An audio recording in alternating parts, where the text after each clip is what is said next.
Beginning of audiobook, fourth edition of Michael Kazan's World Prehistory and Archaeology, Pathways Through Time. An integrated picture of prehistory as an active process of discovery. World Prehistory and Archaeology, Pathways Through Time, fourth edition, provides an integrated discussion of world prehistory and archaeological methods. This text emphasizes the relevance of how we know and what we know about our human prehistory. A cornerstone of world prehistory and archaeology is the discussion of prehistory as an active process of discovery. Methodological issues are addressed throughout the text to engage readers. Archaeological methods are introduced in the first two chapters. Succeeding chapters then address the question of how we know the past to provide an integrated presentation of prehistory. The fourth edition involves readers in the current state of archaeological research, revealing how archaeologists work and interpret what they find. Through the coverage of various new research, author Michael Kazan shows how archaeology is truly a global discipline. Michael Kazan is a professor in the Department of Anthropology and the director of the Archaeology Center at the University of Toronto, Canada. He earned his PhD in anthropology at Yale University. Before coming to Toronto, Professor Kazan was a postdoctoral fellow with the Centre National de la Recherche Scientifique in Paris, France, and at the Hebrew University in Jerusalem, Israel. His field experience includes excavations in New Jersey, France, Israel, Jordan, Egypt, and South Africa. Professor Kazan's previous publications include a monograph on the Lower Paleolithic site of Holon, Israel, co-authored with Lyora Kolska-Horitz. Preface.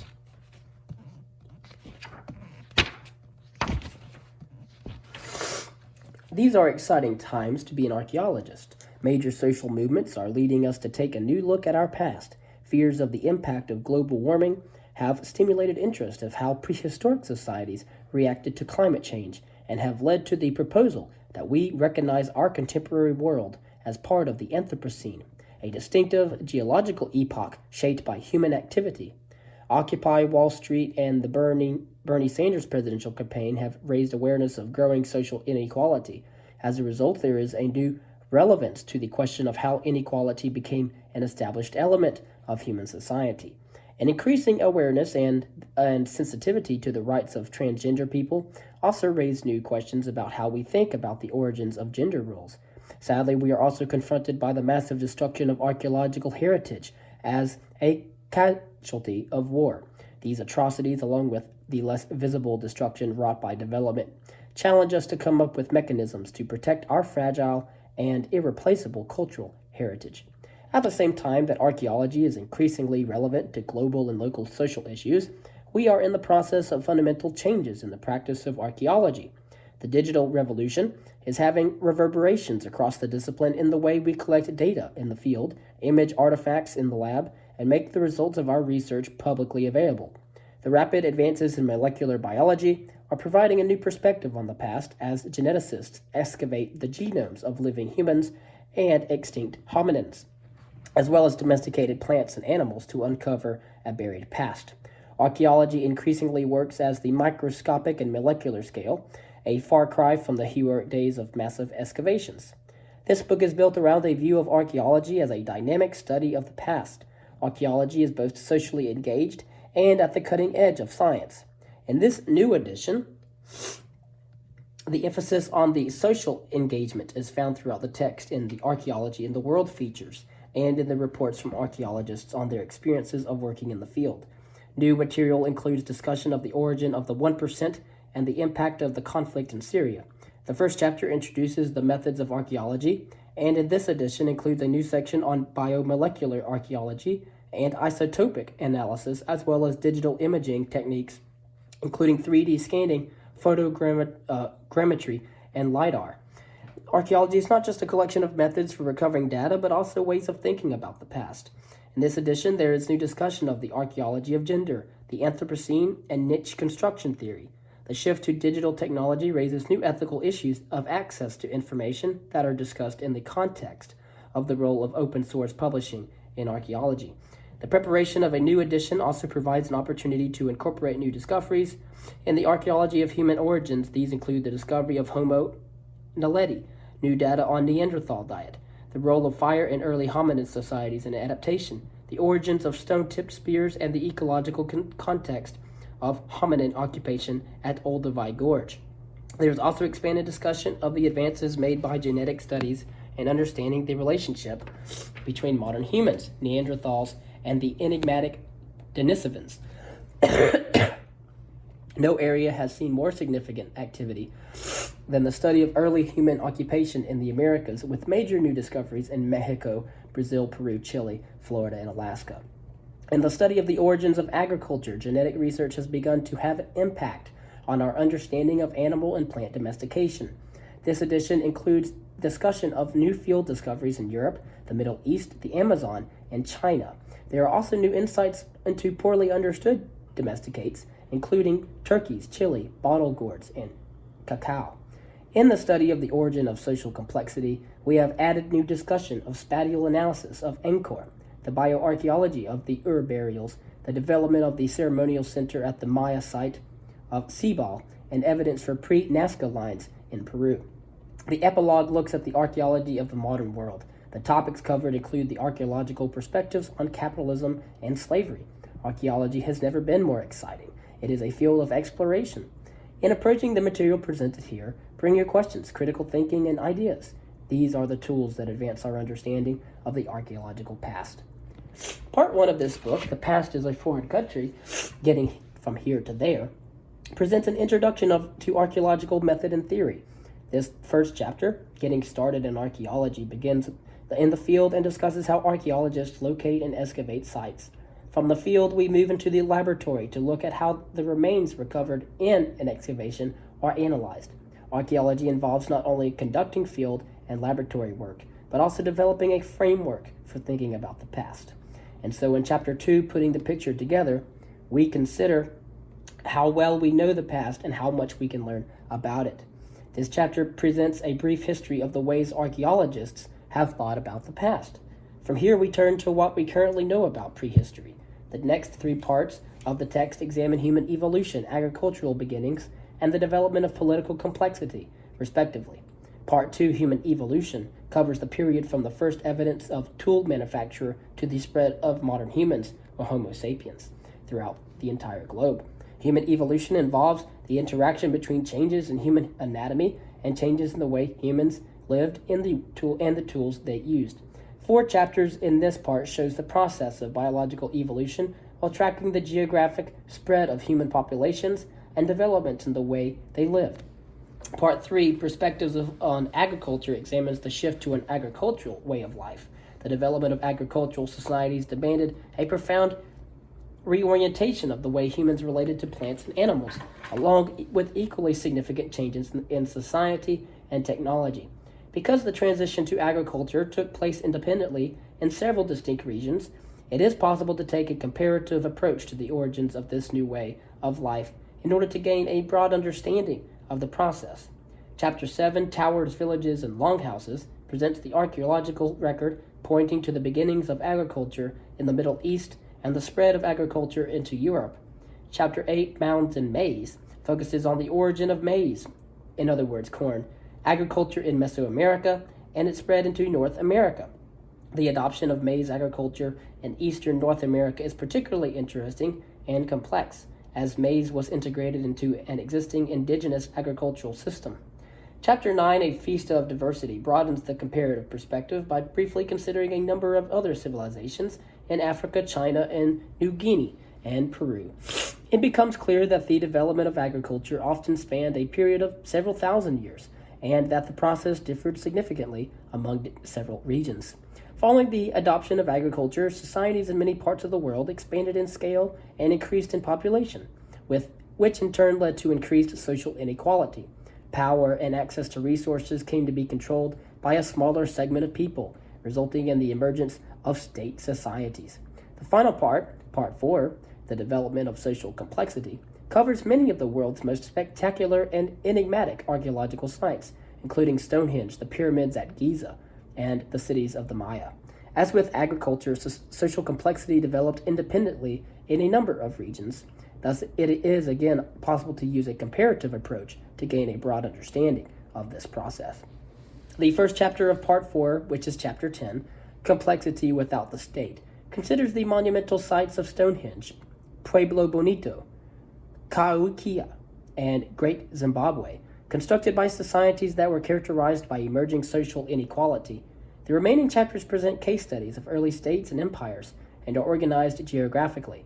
Coverage has been expanded to include Japan and Angkor. Coverage of early states in China, Mesoamerica, and the Andes has also been expanded. The text concludes with an epilogue entitled Bringing It Back Home, in which we look at the traces of the past in our familiar world. Every chapter contains a number of pedagogical elements to guide students through the text. Each chapter opener includes satellite location maps and timelines to orient students in time and place to the sites discussed. Learning objectives help students focus their reading of each chapter. Key terms, concepts, and place names are defined or described when they first appear within the text. They are also defined in the margin of the page. Subsequently, they are all listed together in a section at the end of each chapter called Key Terms, along with a chapter summary and a list of review questions. Each chapter contains dozens of stunning illustrations and photographs to engage students in the subject matter, demonstrate key concepts, and visually convey the spectacular nature of our stops along the pathways through time. Distinctive features. The main purpose of this book is to present an integrated picture of prehistory as an active process of discovery.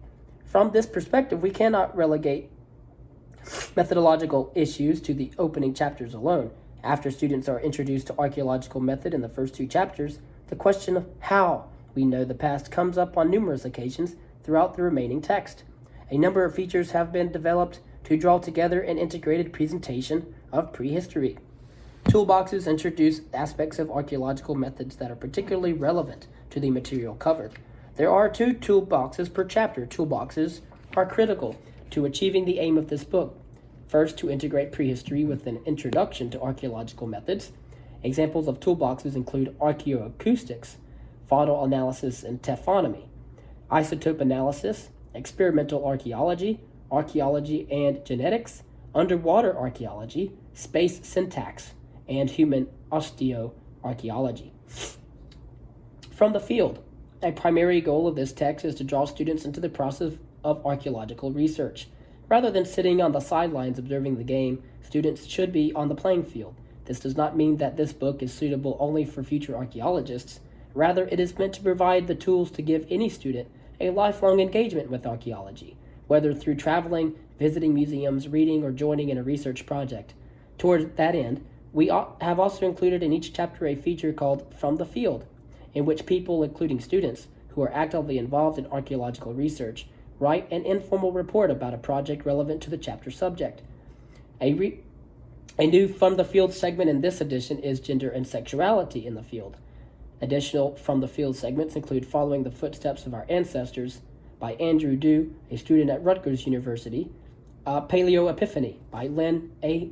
Shipharts, Towns They Have Done, In Search of New England's Mobile Farmers by Elizabeth F. Chilton, and Chauvin de Huantar, The Beginnings of Social Complexity in the Indies by John W. Rick. I have also contributed features of my own fieldwork experiences in South Africa, Jordan, and Egypt. I hope that these sections will inspire some readers to consider volunteering on excavation or enrolling in a field school. No words can replace the experience of uncovering the buried remains of the human past. Archaeology in the world.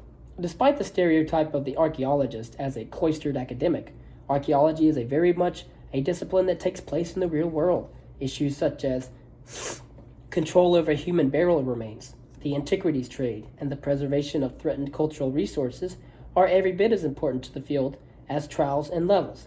Archaeology is not only the study of what happened in the past, but also the examination of the role the past plays in today's world.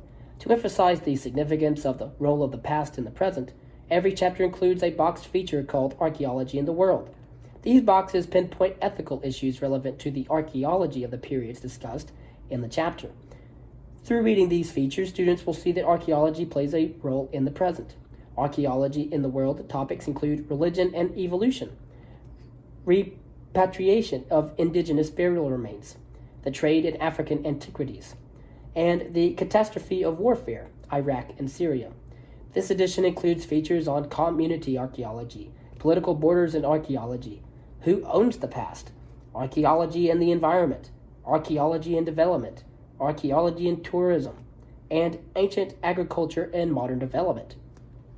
The cover image shows a spectacular 1.5 meter tall stucco mask depicting the storm god, Chak, found on the top of the El Diablo pyramid at the Maya city of El Zotz, Guatemala, about the time CE 350 to 400.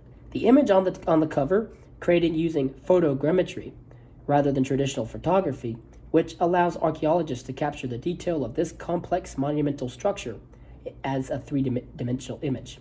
The use of photogrammetry at El Zotz by the Archaeologico El Zotz Brown University is an example of how digital technology is transforming archaeological practice. You can read more about El Zotz in S. Houston, S. Newman, E. Roman, and T. Garrison's 2015 publication, Temple of the Night Sun, with the subtitle, A Royal Tomb at El Diablo, Guatemala. A final note. Australian Aboriginal societies speak of the dream time as the time when their ancestors walked the land. The actions of ancestors are inscribed in the land and experienced in the landscape. Archaeology explores the scientific dream time, in a sense, the time of our ancestors that we discover through archaeological research. This book is an introduction to the current state of archaeology. It is not a simple catalog of finds, but rather an attempt to give coherence to the vast expanses of human experience studied by archaeologists. Our hope is that readers will keep in mind the uncertainty that characterizes the study of prehistory. What is meant by uncertainty? Archaeology is a constant process of questioning and improving our understanding of the past. As in any science, all claims can and should be questioned. Archaeology is a report on the current state of the human endeavor to understand our own past. We invite you to join this endeavor, in which we reveal the present state of archaeological knowledge and introduce you to the methods used to gain that knowledge. We hope that these tools will enable you to actively engage in thinking about humanity from the perspective of archaeology, to think about processes that stretch over millennia and are global in scale, and to walk the pathways of our own scientific dreamtime.